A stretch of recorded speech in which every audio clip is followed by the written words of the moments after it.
You are listening to the Thinking Effect podcast with Ortal Green and Lillian Kriegler. Everything starts with a thought. Join the quest to reshape your own and your students' thinking by exploring your usual curriculum in new and exciting ways. In each episode, we share dynamic and practical ways you can ignite thinking in your classroom. You will get used to our 3-step formula for approaching our topics. What is it? Why is it important? And how can it be implemented immediately? Listen on if you're ready to take your students on a journey to change the world one thought at a time. Welcome to the Thinking Effect podcast with Lillian Kriegler and Ortal Green. We are very happy to be back with you for episode 4. Episode 4 is part 2 of how do we create an environment where students own their own learning. Hey Ortal, how are you today? I'm great, thank you. How are you, Lillian? Very, very well. Thanks so much. Yeah, so as you mentioned, this is part 2 of our question, how do we create an environment where students own their learning? And in episode number 3, we spoke about the condition that we need to have within the classroom in order to allow students to own their learning environment. And the shift that is happening in the teacher role within the classroom, which might not be an easy shift for some teachers to shift the balance from teaching with having complete instruction into becoming more of a facilitator of learning. And this is why it's important to take it in smaller steps. And as you mentioned in the previous episode, Lillian, it's important for teachers to remain comfortable and not to jump too soon to the deep end of the water. That's so true. You want to have a sense of moving, at the same time and feeling comfortable and having a relationship with your students that works for you, and to stretch and change it and give them the skills to be working more independently. So I've mentioned a few times in our podcast that I've studied the work of Professor Feuerstein, and he speaks about this relationship of being a facilitator rather than a teacher. So pretty much what's happening then is you're not standing in front of the students teaching down, but you're walking side by side in the learning. And of course, sometimes you have to push ahead and pull them along, and sometimes you might need to push behind from a bit, but it's more equitable. And he's saying there's 3 important things that you need. So the first is you can be as intentional as you like, but if the children aren't on board with you, if they're not reciprocating, if they haven't brought their energy, then you really don't have they're not going to learn. The second thing is you could set a project, but the children have to understand the purpose and why. Why should they bother to give their energy to that situation? So part of being a good facilitator is to explain why you're doing these things, maybe even before you jump in. And then the final thing is to make the learning so important that they can use it somewhere else. So, that's transfer. So having reciprocity, working with you, them knowing why they're doing it, and then making it important enough to use that learning somewhere else, are the things. And the joy of the transfer, like one of the things that they will learn is how to make a plan. And the other thing that's a good learning is how to work together. So those are very transferable skills that they learn when they are working independently like these.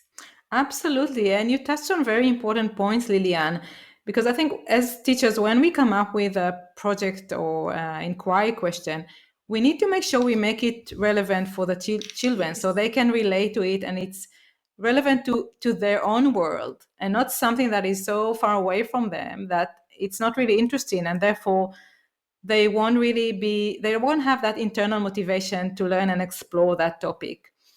In episode 2, if you remember, we spoke about how do we trigger student thinking. And we spoke about when we start a project or we started with a new topic, to start it by showing the students some visual representation of the new subject or topic at hand. And then let the student come up with their own questions. So let their curiosity come out and encourage them to come up with as many different questions as possible. And the way it relates to this episode, which is about how do we create an environment where students own their learning, is actually continuing with that journey. And once your student finish coming up with many different questions on that subject, you ask them to look at all the questions they came up with and start to group similar questions together. So find the theme, the common theme between the many different questions they came up with. That's very important, because you don't want them all to just be following every question that comes up. What this helps them to do is to start evaluating which are the questions worth following, which are the ones who are going to give them a deeper investigation, and which one will help them to find the most knowledge that they can.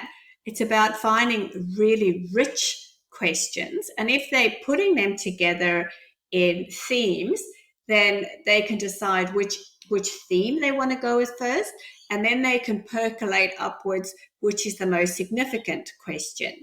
So, for students to start to evaluate and sift information themselves, rather than being told this is more important or that's more important, is one of the things that makes them truly independent thinkers. Absolutely. Right. And also they'll find out what question are most children are interested in exploring. So where is their passion and interest lies and curiosity? And then by finding up these big groups of questions, the group that most children are interested in learning more about and following this particular question, it means that the students are going to be interested in that journey, and they're going to be motivated to explore and learn about this topic. So this kind of leads us to what we spoke about in episode number 3. So when you find this few group of questions that the students are really interested in exploring, this is where you can split your class into smaller groups of 3 to 4 students and assign each one of these questions to one of the groups and let them explore that. Let them follow and explore that question. But what you need to do is probably think beforehand what kind of resources they might need to explore that question. Yes, this is where, some teachers might say, if I'm handing over all the learning to my students, I'm losing control. And the difference between being authoritarian and responsible. So when you're responsible, you still know what the children need to learn. You might get some great surprises and discover more about the topic when you hand it over, but you still are the person who's responsible for that learning. So thinking in advance about the resources that they might need. For instance, your great example in the last episode of the lady crossing the river with the little animals, will they need paper? Will they need pens? Will they need something to draw with?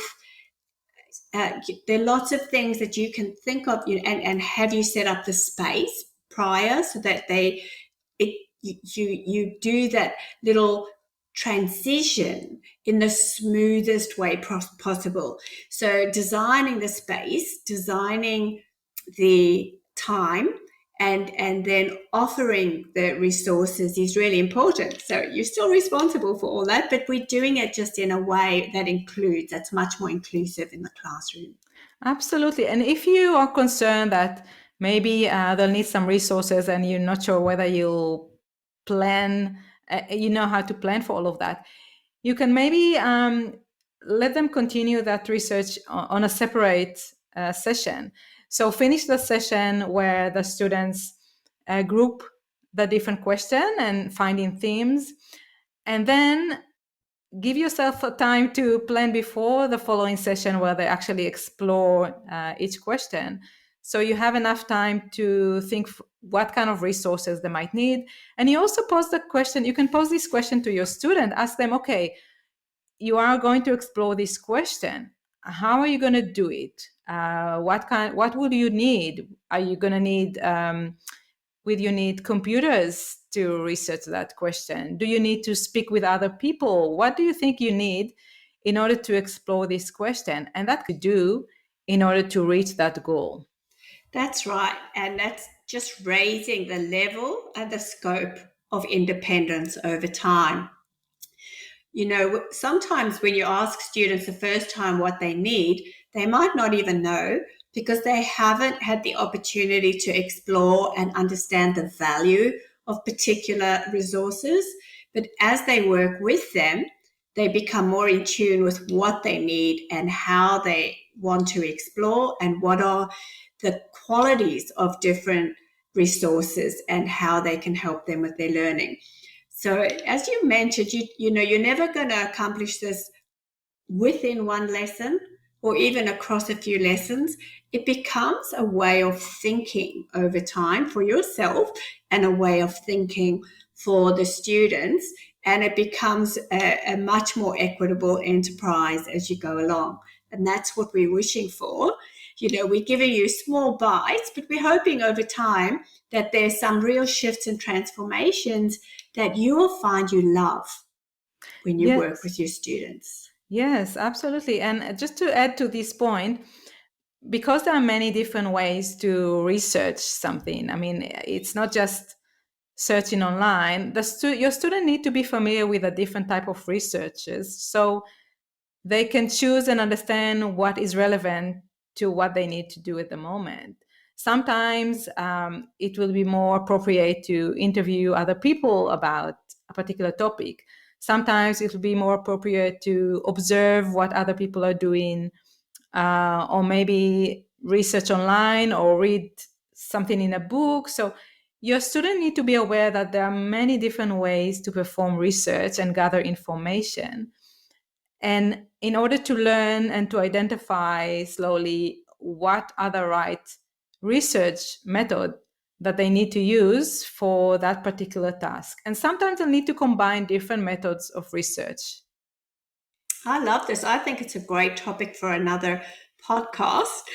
But we have an idea for the following episode for this podcast. But just before we go there, so if we sum up again, the what of an environment, you know, where children can research for themselves, create an environment that is where students own their learning. The what of that is we can see them bringing their own skills, their own knowledge, their own research, and their own attempts to a question. The why is that it just broadens the interest and it deepens their interest. It makes it more personal. And they gain skills that they are building on themselves. And the how is to slowly with them expand the kind of independence that they are being exposed to. So it's not a single momentous leap into doing it, but working with them slowly to exercise their independence and their partnerships in learning in the classroom. Absolutely, because it's a big shift for students as well. And we don't want to overwhelm them. So we need to take them slowly and develop their ability to be independent learners. And Lillian, as you mentioned, we already know what episode number 5 is going to be. And the question we're going to work on is, how do we help students articulate their thinking? As part of their learning, obviously, they'll need to share their thinking with the rest of the class. And it's important to help them know how to do so. As always, we would love to hear from you. So when you try the things we spoke about with your class, please share your experiences with us. Our email address is thethinkingeffectpodcast@gmail.com. We would love to hear from you. That's our favorite thing, is hearing from teachers, because pretty much they're our favorite people on the planet. Absolutely. We love teachers. We're here to support all of you. Yes. And until next time, we will see you soon. Bye.